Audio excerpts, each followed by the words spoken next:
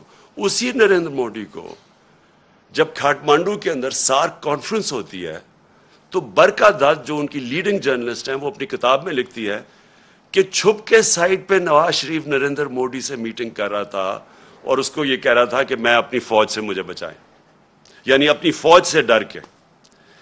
اب یہ وہ لوگ ہیں جو آج ہمیں کہہ رہے ہیں کہ ہم جناب غدار ہیں. ان لوگوں کے پیسے باہر پڑے ہیں، ان کی اربوں ڈالر باہر پڑے ہوئے ہیں، ان کی کرپشن جو یہاں سے پیسہ چوری کر کے لے کے گئے اس کے اوپر داستانیں لکھی ہوئی ہیں، بیرون ملک کتابوں میں مینشن ہے، بی بی سی کی ڈاکیومنٹری میں ان کی چوری کا مینشن ہے کہ یہاں سے چوری کر کے پیسہ باہر لے کے گئے. یہاں ان کے اوپر پتہ نہیں کتنے کرپشن کیسز ہیں. تو آج یہ بتایا جا رہا ہے کہ ہم اپنی فوج کے خلاف ہیں اور یہ اب محب وطن وہ پاکستانی بن گئے ہیں جو کہ آ کے ہمیں غدار کہہ رہے ہیں. دیکھیں یہ سازش اتنی خطرناک ہے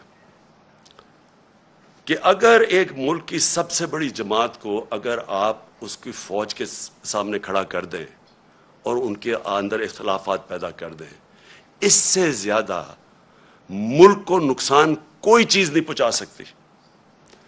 میں 18 سال کا بھی نہیں تھا جب میں ایسٹ پاکستان میچ کھیلنے گیا، مجھے یاد ہے 1970 مارچ میں، اور میں میرا فرسٹ کزن تھے بریگیڈیئر شفیق، ان کے ساتھ ٹھہرا ہوا تھا. تب مجھے پتا چلا کہ وہ کتنی نفرت اپنی فوج کے اندر اور وہ بنگلہ دیش کی جو سب سے بڑی جماعت ہے اس کے اندر پھیل چکی تھی. اور اس کے بعد ہم سب جانتے ہیں کہ ہمارا ملک ٹوٹا.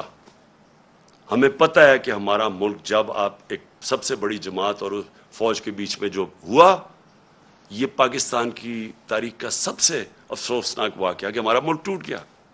آج وہی کوشش کی جا رہی ہے. ایک پارٹی ہے پاکستان کے اندر جو پوری فیڈرل لیول کے اوپر پارٹی ہے، سارے صوبوں کے اندر پارٹی ہے، سب سے بڑا ووٹ بینک اس پارٹی کا ہے. وہ پارٹی اوپر سے لے کے گلگت سے لے کے قبائلی علاقے سے لے کے کوئٹہ سے لے کے کراچی، سندھ، پنجاب، سارے ملک میں آج وہ سب سے بڑی پاکستان کی پارٹی ہے. اور یہ سازش کی جا رہی ہے، اور سازش وہ لوگ کر رہے ہیں جو اس بیرونی سازش کا حصہ ہیں، کولیبریٹرز ہیں اور وہ سازش کیوں کر رہے ہیں؟ اب میں بتاؤں ہوا کیا. پہلے ہماری گورنمنٹ گرائی گئی، انہوں نے سمجھا کہ ختم ہو جائے گا. یہاں جب گورنمنٹ جاتی ہے لوگ مٹھائیاں بانٹتے ہیں، وہ پبلک سڑکوں کے اوپر آ گئی. پھر ہم نے ایک پرامن احتجاج کرنا تھا 25 مئی کو.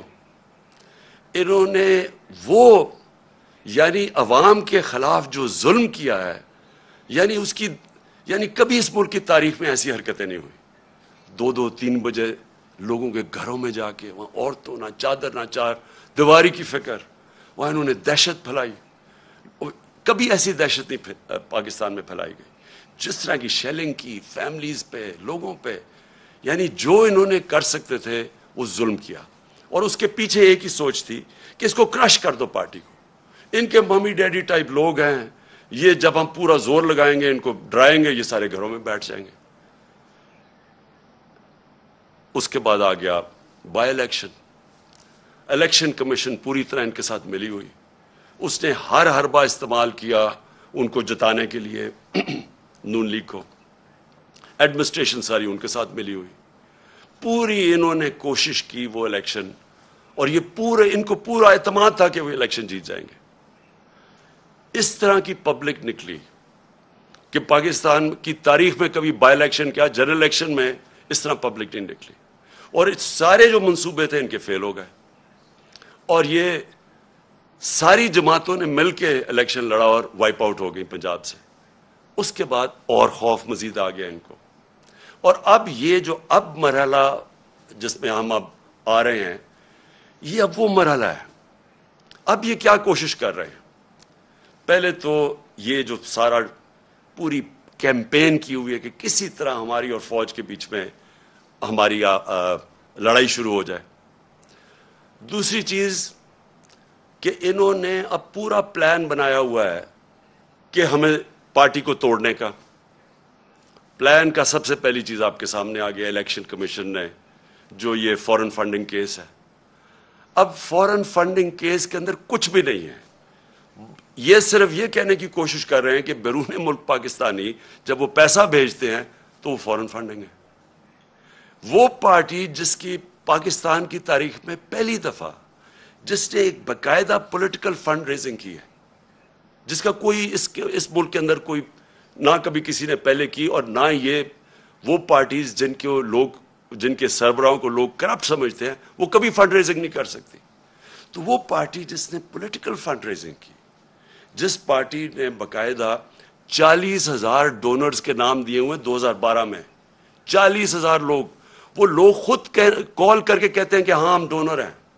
ان میں سے کئی لوگوں کو انہوں نے بتا دیا کہ جی کوئی فورن نیشنل وغیرہ, جو ان کو کئی پاکستانیوں کو بنا دیا کہ جی یہ تو غیر ملکی ہیں. وہ پارٹی جس نے فنڈ ریزنگ کی, جس کی ساری آڈٹ رپورٹس ہیں, جس کی ایک ایک چیز ہمارے سامنے ہم نے ان کو الیکشن کمیشن کو دی ہے, اس پارٹی کے اوپر سارا نزلہ گر رہا ہے. اور میں بار بار کہتا جا رہا ہوں کہ ہم 4-5 سال سے کہہ رہے ہیں, بلکہ عدالت بھی کہے ان کو بیٹھی ہے کہ ان پارٹیز کی اکٹھی, اگر آپ نے آڈٹ کرنا ہے فنڈ ریزنگ تو اکٹھی کریں. میں صرف اس لیے کہہ رہا تھا, میں کیوں چاہتا ہوں کہ اکٹھی ہو, کیونکہ مجھے پتا ہے ہم نے کیسا پیسہ اکٹھا کیا ہے. مجھے پتا ہے کہ ہم نے کیونکہ لوگوں نے ہمیں پیسے دیے ہوئے تھے, ہم نے اپنی ساری آڈٹ رپورٹس, پوری ہماری بکس تیار ہیں. مجھے اتنا بھی پتا ہے کہ ان دو پارٹیز کے پاس کچھ بھی نہیں ہے, نہ ان کے پاس کسی نے ان کو پیسے دیے آج تک, نہ کوئی پیسے دے گا ان کو, نہ ان کے پاس کوئی آڈٹ رپورٹس ہیں, نہ ان کے پاس کوئی بکس ہیں, نہ ان کے پاس کوئی ڈونر بیس ہے. یعنی کدھر سے پیسہ آیا ان کے پاس. یہی الیکشن کمیشن عدالت کے آرڈر کے باوجود انہوں نے صرف تحریک انصاف کو کٹہرے میں کھڑا کیا ہوا, اور اتنی جھوٹی رپورٹ بنائی ہے, ایسی چیزیں اس رپورٹ میں لکھی ہیں جو جس دن میں چیلنج کرتا ہوں, جس دن اس کے اوپر صحیح معنی میں عدالت کے اندر یہ تفتیش ہوگی, میں یہ چیلنج کرتا ہوں کہ پاکستان میں یہ ثابت ہوگا کہ ایک پارٹی نے اس ملک کے اندر صحیح معنی میں پیسے اکٹھے کیے ہیں جو پولیٹیکل فنڈ ریزنگ ہوتی ہے. اور الیکشن کمیشن ان کے ساتھ مل کے کیا کوشش کر رہی ہے, وہ اس پارٹی کو جس نے سارے ایک ریکارڈز کر کے اور ساری پولیٹیکل فنڈ ریزنگ جو ہوتی ہے ساری دنیا میں وہ کی ہے, اس کو کوشش کر رہے ہیں بین کرنے کی. اس سازش کا حصہ, یہ وہی سازش کا حصہ ہے کہ کسی طرح, کیونکہ اب ان کو یہ آپ ہرا نہیں سکتے, الیکشن آئیں گے تو یہ جیت جائے گی, تو اس کو آپ ٹیکنیکلی ناک آؤٹ کرو. تو ایک وہ انہوں نے عارف نقوی کا نام لے لیا. 2012 میں صرف اپنی قوم کو بتانا چاہتا ہوں کہ پاکستان کا جو رائزنگ سٹار تھا, جو اس ملک میں سب سے تیزی سے انٹرنیشنل سین کے اوپر جو فائنانس کے تیزی سے اوپر جا رہا تھا, اس کا نام عارف نقوی تھا.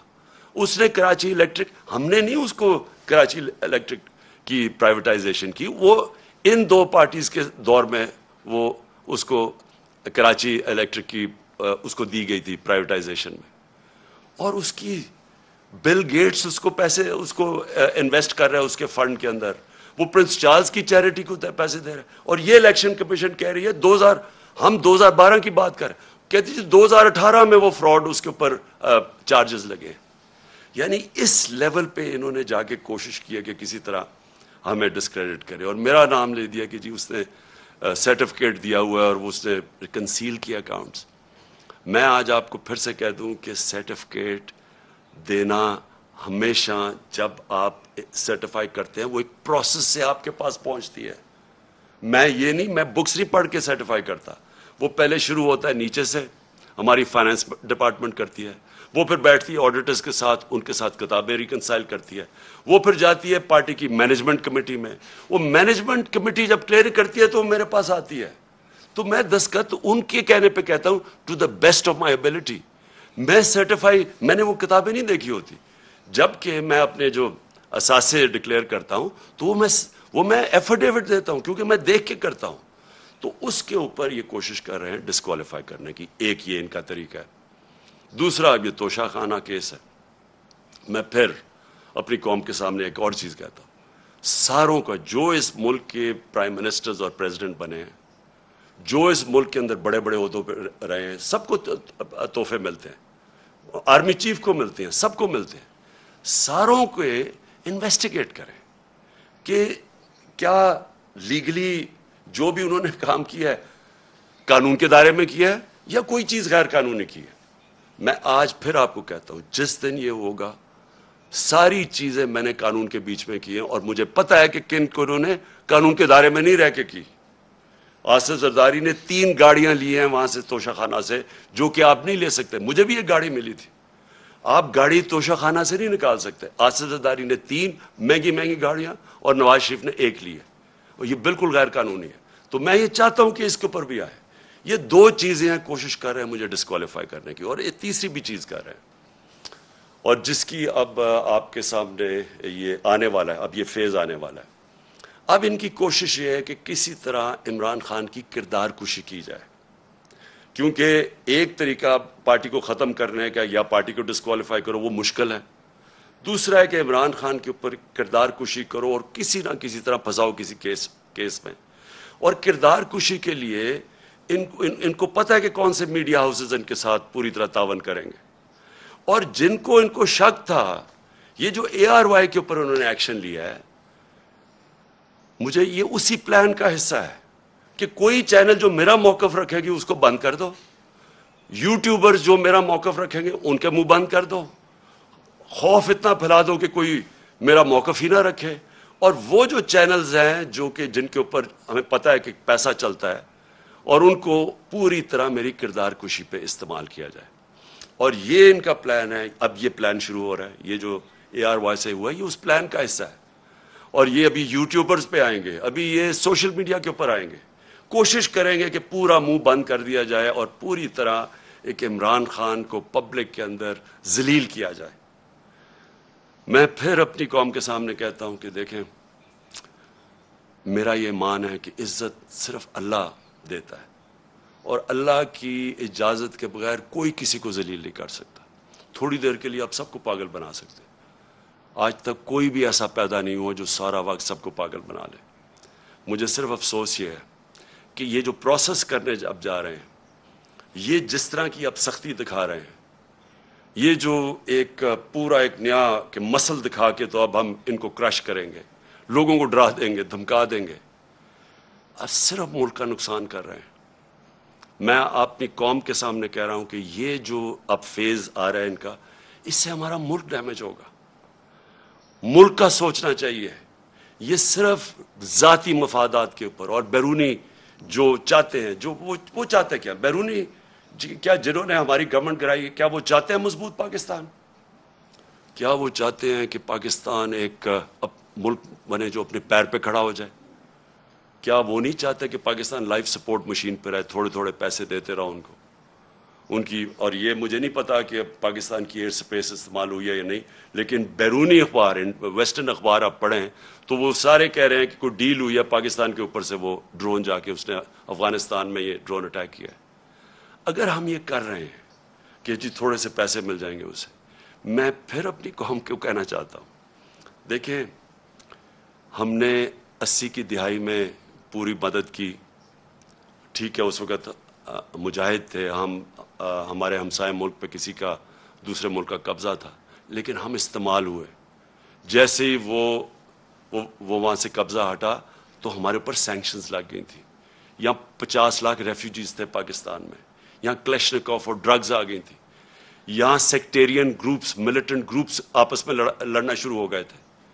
اس سے پہلے اور پاکستان تھا, افغان جہاد کے بعد پاکستان بدل چکا تھا. پھر ہم نے ان کی مدد کی, اور سب کو پتہ ہے کہ جب وار آن ٹیرر میں دھمکی ملی اور ہم نے ان کی مدد کی, کیا ملا پاکستان کو؟ اسے $20 ارب ملا. تو جو نقصان پاکستان کا ہوا, جو 80,000 لوگ ہمارے قربان کیے گئے, جو ہمارے فوجیوں نے شہادتیں دیں, تو کس لیے ہم نے کیا؟ ہمیں تب بھی یہ استعمال کیا گیا, دھمکی ملی,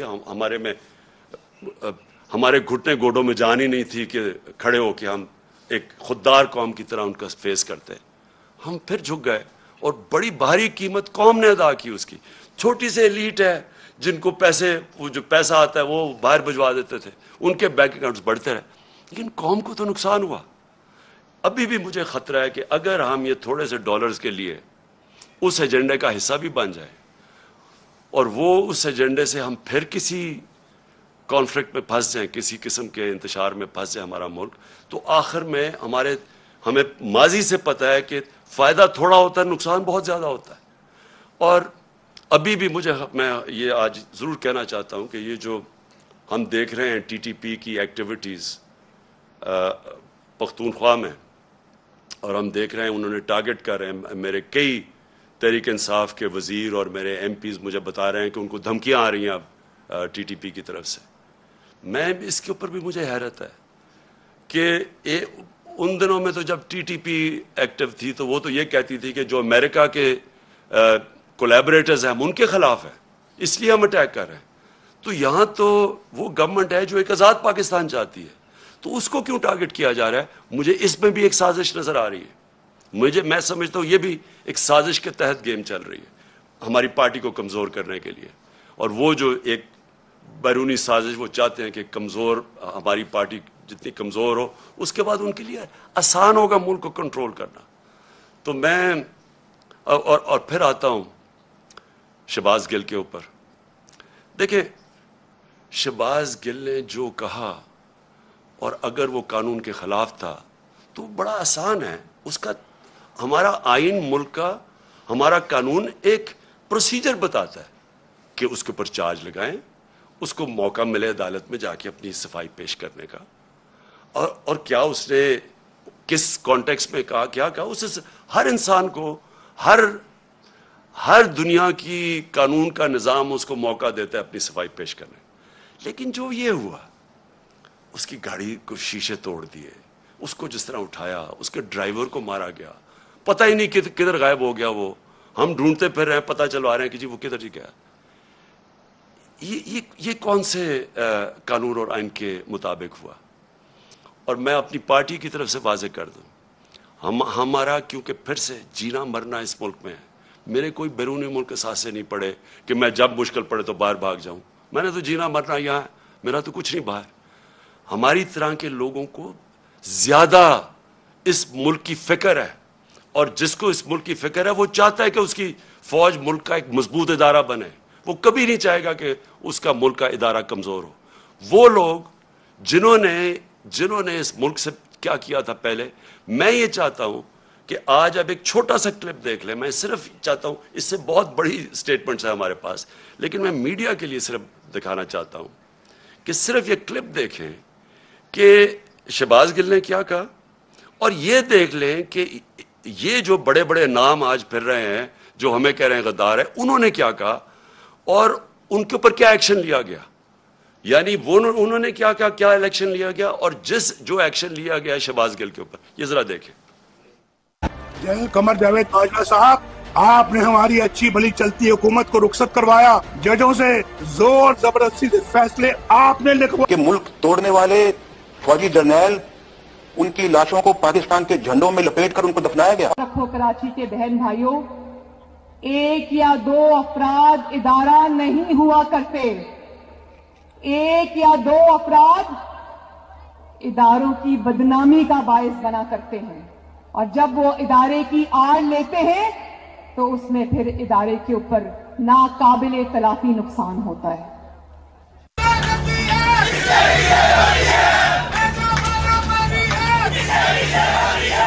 تو ہماری کردار کشی کرنا چھوڑ دو. اگر ہم نے آپ کی شروع کی تو پتہ نہیں پاکستان بننے سے آج تک کتنے جنرلوں کی شروع ہو جائے گی. بیٹی بھائی وہ ایکیوزڈ ہیں, ان کی لسٹ لے کے جس دن ہم نے پریس کانفرنس کی تو آپ کی اینٹ سے اینٹ بڑھ جائے گی. اسرائیل کے وظیفوں پہ پلنے والے جرنیلوں, ریٹائرڈ جرنیلوں, اپنے حدود میں رہو. کام کی ہڈیوں سے گوشت تک جو ہے انہوں نے نچوڑ لیا ہے اور اتار لیا ہے. ابھی نندن کی کیا بات کرتے ہیں. چیف آف آرمی اسٹاف تشریف لائے, پیر کانپ رہے تھے, پسینے ماتھے پہ تھے. شاہ محمود صاحب نے کہا کہ خدا کا واسطہ ہے اب اس کو واپس جانے دیں, چونکہ 9 بجے رات کو ہندوستان پاکستان پہ اٹیک کر رہا ہے. وہ کوئی ہندوستان نے اٹیک نہیں کرنا تھا, کچھ نہیں ہونا تھا, صرف گھٹنے ٹیک کے. اب تو میں چاہتا تھا کہ آپ خود یہ سن لیں, اس سے بہت زیادہ کلپس ہمارے پاس ہیں, اور میں اس لیے چاہتا تھا کہ آپ یہ سارے سن لیں کہ ان کے اگینسٹ کیوں کوئی ایکشن نہیں لیا گیا. یہ تو کلپس ابھی اویلیبل ہیں, کیا ان کے اوپر, اور ان کے اوپر تو ایکشن پہلے بھی لینا چاہیے. جو یہ سارا ڈان لیکس تھا اور جو میمو گیٹ تھا, کیا یہ لوگ آج ٹھیک ہیں؟ اور ہم وہ پارٹی جس نے آج تک صرف اپنا ملک کا سوچا ہے, جس نے اس ساری جو جدوجہد ہماری ہوئی ہے, آپ یقین کریں کہ اگر کوئی بھی, جس طرح ہم نے یہ مشکل وقت سے گزرے ہیں, جو ہمارے اوپر مشکلیں گزری ہیں, میں آج آپ کو کہتا ہوں کہ ہم نے ہر وقت صرف اور صرف پاکستان کا سوچا ہے. ہمارے پاس اس وقت اسٹریٹ پاور ہے, ہم سارے پاکستان کو بند کر سکتے ہیں. ہمیں صرف کہ ملک کے معاشی حالات آج ایسے ہیں کہ ہمیں اپنے ملک کی فکر کرنی چاہیے, اور اس لیے ہر چیز, مظاہرے بھی کرتے ہیں تو پرامن. صرف 25 مئی کو ہمارا پرامن مظاہرہ تھا جب انہوں نے ہمارے پر انتہا کا ظلم کیا. آج تک کوئی ایک بتایا کہ ہم نے اپنے ملک میں کوئی توڑ پھوڑ کی, کوئی ہم نے اپنے ملک کو نقصان پہنچانے کی کوشش کی, جبکہ یہ وہ لوگ ہیں جنہوں نے اور جو چیزیں چھوڑے, جو انہوں نے اس ملک کو لوٹ کے باہر پیسہ لے کے گئے ہیں. یہ کیسے محب وطن ہو گئے؟ تو میں آخر میں میں صرف یہ چاہتا ہوں کہ یہ جو کوششیں ہو رہی ہیں سازش کر کے ایک ملک کی سب سے بڑی جماعت کو توڑنے کی, ہمارے لوگوں کو توڑنے کی بھی کوشش کی جا رہی ہے, اور کہ الیکشن میں کسی طرح یہ اتنے کمزور ہو جائیں کہ جب یہ الیکشن ہو, اور الیکشن کی پلاننگ کر رہے ہیں کہ یہ اتنے کمزور ہو جائیں اور پھر نواز شریف آئے وہاں سے انگلینڈ سے, اور اس کے بعد کہیں کہ جی دیکھیں عمران خان کو بھی ڈسکوالیفائی ہو سکتا ہے اور وہ بھی ہو سکتا ہے, ہم دونوں کو ایک ملا دیں, اور اس کے بعد یہ پھر وہی اسی الیکشن کے ذریعے الیکشن کروائیں. یہ گیم ہے بیسکلی کہ کسی طرح ہمیں چھوٹا کر کے کٹ ٹو سائز کریں. میرا اگلا سوال یہ ہے, جو بھی یہ پلاننگ کر رہے ہیں, کیا یہ پاکستان کے لیے بہتر ہے؟ کیا پاکستان اس میں سے اس دلدل سے نکلائے گا؟ پاکستان کو تو اس وقت سب سے زیادہ ضرورت پولیٹیکل سٹیبلٹی کی ہے, کہ ایک تکڑی گورنمنٹ آئے, اسٹیبل گورنمنٹ عوام کی پاور سے, جو پھر اس ملک کو اس دلدل سے نکال سکے. کیا اس میں یہ جو پلان بن رہا ہے, کیا اس میں پاکستان میں پولیٹیکل سٹیبلٹی آ جائے گی؟ اور جو بھی یہ پلان بنا رہا ہے, کیا اس کو اپنی ذات کا سوچ رہا ہے یا ملک کا سوچ رہا ہے؟ یہ صرف تھوڑے سے لوگ اپنی ذاتی مفادات کے لیے اس ملک کو ادھر لے کے جا رہے ہیں, اور مجھے افسوس سے کہنا پڑتا ہے کہ خدا نہ خواستہ یہ ادھر نہ چلا جائے کہ ہم سب کے لیے اس کو نکالنے کے لیے اپنی اور نیشنل سیکیورٹی کمپرومائز کر دیں. ابھی بھی مجھے خطرہ یہ ہے کہ ابھی بھی ہم کوئی ایسے فیصلے نہ کر لیں جس سے ہماری نیشنل سیکیورٹی کمپرومائز ہو. صرف ایک راستہ ہے آج, اگر ہم نے اس سے نکلنا ہے, صرف ایک راستہ ہے, اور وہ ہے صاف اور شفاف الیکشن. اگر ملک کو ہم نے اس مشکل سے نکالنا ہے, اس کے علاوہ صاف اور شفاف الیکشن کے علاوہ جو اور راستہ لیں گے, ملک مزید اور نیچے جاتا رہے گا. جس طرح کی مہنگائی آج ہے, جس طرح کے لوگوں کے حالات ہیں, جس طرح کے بجلی کے بل ہیں, ہر چیز مہنگی, اور ابھی مزید اور مہنگی ہوگی کیونکہ ڈیویلیویشن جو ہوئی ہے, یہ ساروں سے عوام کے اوپر بوجھ بڑھتا جائے گا. اور پھر سے آخر میں صرف صاف اور شفاف الیکشن سے ہم اس سے نکل سکتے ہیں.